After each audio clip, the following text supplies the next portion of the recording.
RCDs are life-saving devices that prevent electrocution by cutting the power to the circuit if there's a fault causing an imbalance in the flow of electricity. RCDs can either be separate unit or combined with short circuit and overload circuit breakers.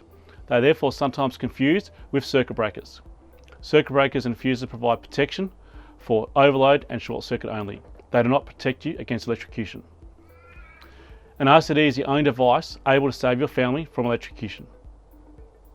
You can check to see if your property has at least 2 RCDs installed by checking the main switchboard. RCDs can be identified by a test button. Circuit breakers do not have a test button. By law, all rental properties and properties for sale must have at least 2 RCDs installed, protecting all lighting and power point circuits. Properties constructed from the year 2000 should already have at least 2 RCDs fitted. If you don't have RCDs installed, Energy Safety recommends you contact a licensed electrical contractor to have these life-saving devices installed.